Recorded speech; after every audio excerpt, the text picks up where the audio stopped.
Hi, welcome. I'm Elmo. Today, I'm just going to give you thoughts on The Hunger Games and Circe. I tried to do full-on reviews and they just made no sense whatsoever. First off, The Hunger Games. Really enjoyed it. With the books I've been reading most recently, I have really come to appreciate the female protagonist and how well written it is. A lot of the books I read are unfortunately written by men, and usually the role of women in those texts are to serve men or for men to realise that their lives are so much better or something because they're not women. Katniss is a completely reasonable character. Given the circumstances she is in, all of her decisions make so much sense. Her relationships make sense. Her relationship with Rue, her relationship with other tributes, her fear, I think, is probably the most compelling part of her character. I think Katniss and fear are the driving elements of the Hunger Games, purely because she volunteers in Prim's place due to fear of losing Prim. And the fear of losing Prim overrides her own fear at the possibility of losing the games. In fact, she doesn't even believe herself to be able to do so. Everyone around her notices that there's an element about her that is unforgettable, but she is so embroiled in this fear response. She can't see it, and she can't understand what it is that other people are seeing. Her relationship with Rue, of course, the parallel that's drawn is explicitly stated in the book, that she relates Rue to Prim and feels that kind of sisterly duty to protect her, which makes ensuing events that much more devastating. Really is just, good lord. Her relationship with other tributes and her relationship with Foxface is very interesting. Katniss admires Foxface. She admires her ability to hide in the shadows, to observe and act when it's safe to do so. The end of the book in regards to Foxface is very ironically tinged in the sense that she observes others to ensure her survival,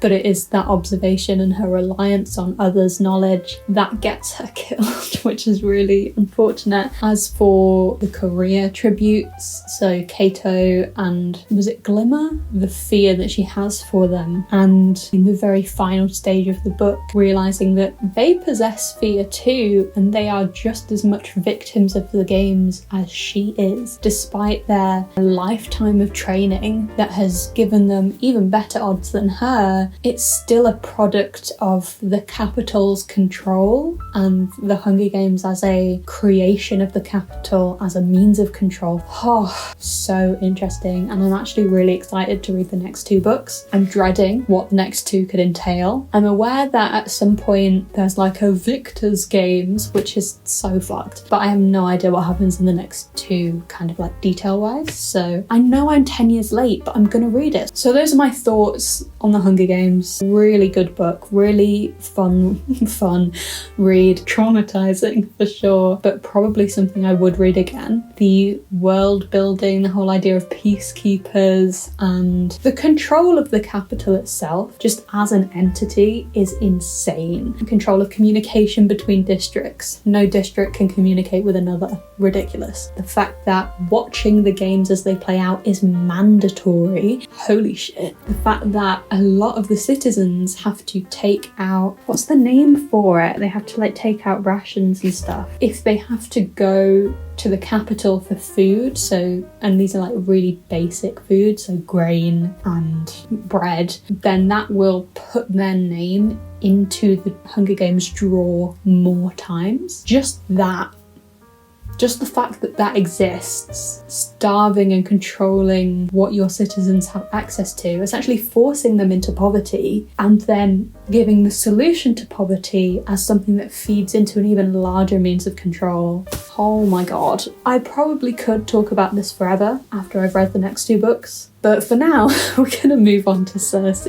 Genuinely, again, female protagonist that makes sense. Happy about it. Refreshed. I'm refreshed. I find it refreshing. After having to read No Longer Human, so refreshing to read a female protagonist that is well written, that makes sense, that has reasonable reactions to things around her. Circe is sadly relatable for me, in the sense of being dismissed by family and those who she wishes to befriend. Even more so the fact that she is harmed by those around her, no matter their closeness. It doesn't matter if they're her siblings that she's grown up with, her mother and father, an oracle, a god in a higher tier of the hierarchy than her, Olympians, which both serve as a higher in the hierarchy but also lower because she's a daughter of a titan, and the titans are self-righteous and believe themselves to be better than Olympians. Olympians have proven themselves more powerful. It's a whole mess. As my first foray officially into Greek mythology, very interesting, would recommend for sure. I found it really kind of, I won't say uplifting, but definitely it was nice to see after she's kind of been banished and forbidden and left to her own devices, to see her make use of that time and discover power in herself and change the world around her as she wants to see it. Just such a nice thing to see. And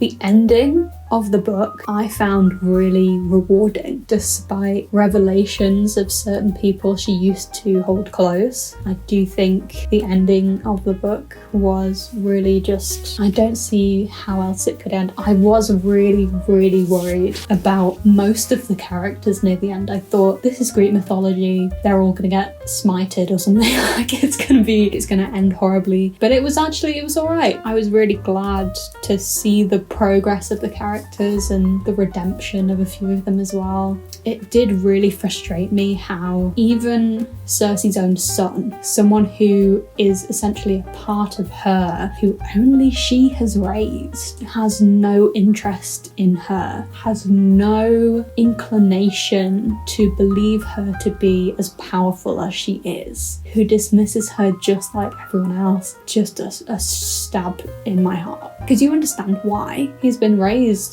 solitarily other than her. He asks her for stories, and the only stories she has are of other people because she deems her own stories too horrific. So it's understandable that her son will deem other people more interesting, more powerful, and it'll come to a shock to him when he learns of what she can do and how much effort it takes to do it and how hard she works at it to make it happen. I don't know if I'll reread it, maybe eventually, but a really fun read. Would recommend. There are some traumatic parts in this book. Maybe look into it before you decide whether you read or not. If you're looking for a book about very turbulent family relationships, magic use, sea monsters, I found it such a compelling read. I know it was a hyped book, but I didn't know that was why, and now I understand. And yeah, gotta say, 5 stars, my guy. I've started this year off really strong. 2 5-star reads. Technically 3. I read The Yellow Wallpaper as a digital copy. First time I've read it, oh my god, every word is relevant. You've not read it, literally it takes an hour less. Go read it, seriously, it's so good. 3 5-star reads to start off my year. So it is literally only downhill from here, and I'm being proved right by reading No Longer Human. Good lord. 3 stars at most, probably 2. Don't like it. So there you go. Those are my thoughts on books I've read so far. That's it. Hope you're all doing well. Hope your reading goals are on track. I'll see you when I see you. See ya.